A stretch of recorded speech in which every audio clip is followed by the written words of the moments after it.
Well, it is what it is. Hey, what's going on, guys? Victor Chambers here, back with another video. If this is your first time here, welcome. If you've been here before, welcome back. On this channel, I talk about being a notary loan signing agent and entrepreneur. Don't forget to give this video a thumbs up, subscribe to the channel, and hit that notification bell so you'll be notified when I upload brand new content. So as you can see from the title, in this video, I wanted to talk specifically about how I got rejected by a signing service. Now, if you've been subscribed to my channel or watched any of my videos, you'll probably know that one of the things I try to do is be transparent, real, and authentic. That means talking to you about how much I've made, talking to you about my mistakes, and just the daily things I'm learning as a part of growing and scaling this business. And this video really is no different. So without any further ado, I wanted to talk to you about a recent experience I had being rejected by a signing service. So I'm not going to tell you specifically which signing service it was, because honestly, I know of a lot of people that have signed up with the signing service and have had success in getting signings from this signing service. So I don't want to tell you who it is, because honestly, I just don't want to be messy, and I don't want to discourage you from reaching out to them and trying to sign up with them. However, what I will walk you through is some of the reasons that they gave me for rejecting my application. And then after that, I'll talk to you about the lesson I've learned as a result of being rejected. So I literally have the email printed out here where they gave their decision and also gave their reasons for rejecting my application. So I'll just talk you through kind of what they said. So they said they regret to inform me that my application has been denied and it was not approved for a list of reasons. So I'll kind of talk you through some of the reasons they gave. So the first reason they gave was location, and they said that we have an oversaturation of notaries that are well qualified to handle the amount of work we receive in your service area. So apparently in my area of New Jersey, there's a lot of notaries that are signed up with this particular signing service, and they just don't need any additional notaries at the time. So fine, that's fair. The second reason they gave, which I don't 100% agree with, is availability. They said we are currently only seeking full-time notaries in your service area. I'm pretty sure in the application I indicated that I am a full-time notary, so not sure why they gave that as a reason, but hey, they gave it as a reason, so it is what it is. The third reason was experience. They said we are currently only seeking notaries who have more than 1 year of experience with loan document signings. Well, that's also fair, because I started actively doing loan signings in October, and for whatever reason, they only want to take notaries that have more than 1 year of experience, assuming that notaries that have that amount of experience have done a fair share of signings. If you watch my last video that I talked about how much I made in December, I mentioned that I accomplished one of my goals, which was completing 50 signings between October and December. I think 50 signings is a pretty fair share of experience to be able to handle just about any type of loan signing. Obviously, more is better, and with more signings, you get more experience around certain types of packages and certain types of signings and things of that nature. But 50 is pretty solid. But they want 1 year of experience, so that's fine. I'm not there yet. It's all good. So the fourth reason was a bit surprising and unexpected, honestly. They mentioned that they're not currently accepting any notaries who hold an active or inactive license from the Department of Real Estate.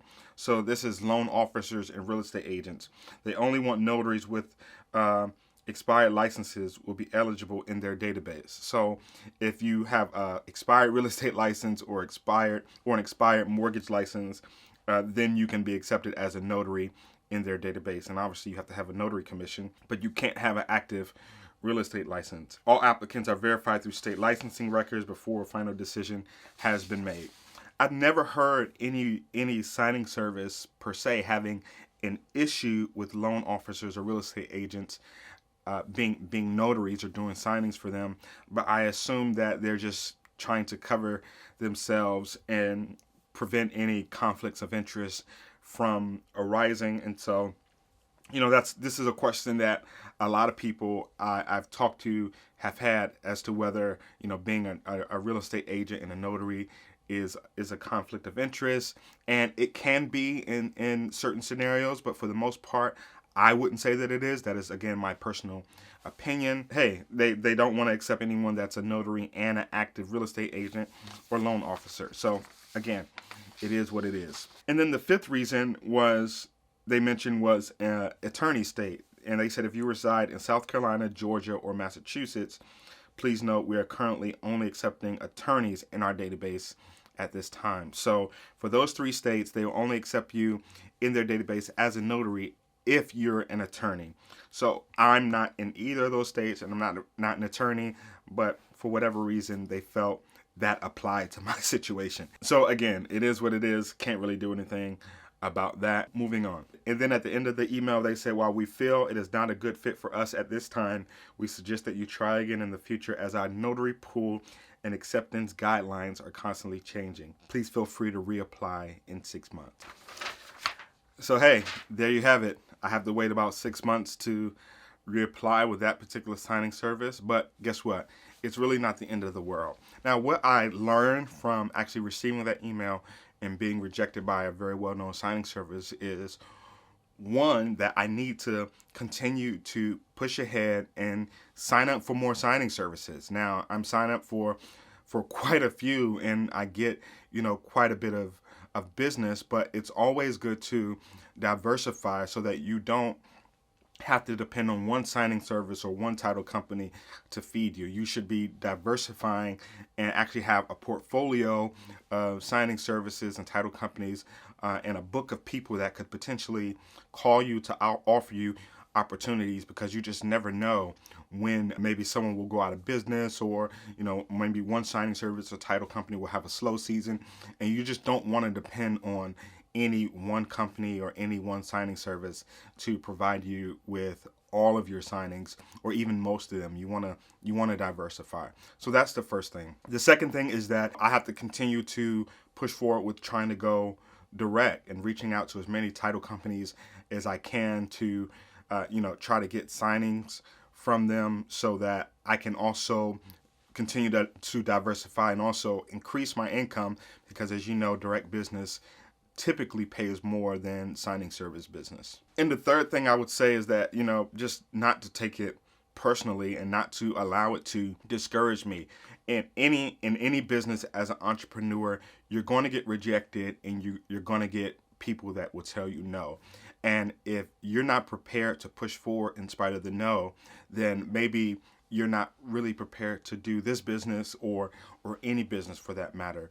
A no is not always a never. Sometimes it's just, that denial is just delay, right? So in that case, I have to reapply in 6 months, and things are constantly changing. People are getting in the business, people are getting out of the business. 6 months from now, things may be very different, and the other thing that I can consider is that I can continue to apply every month, probably, if I want to.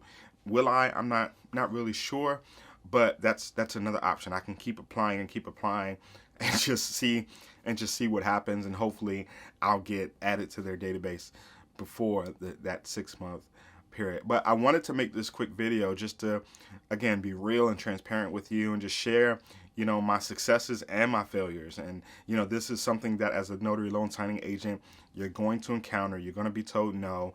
You're going to be rejected or denied by a signing service or a title company, but you can't allow that to deter you. You have to keep pushing and keep moving to grow and scale your business. So I hope this video was inspiring to you and provided some insight into my journey and the journey in general of being a notary loan signing agent. No matter where you are, whether you're launching your business or you're in the place of growing and scaling your business, hope this was something that you could learn from.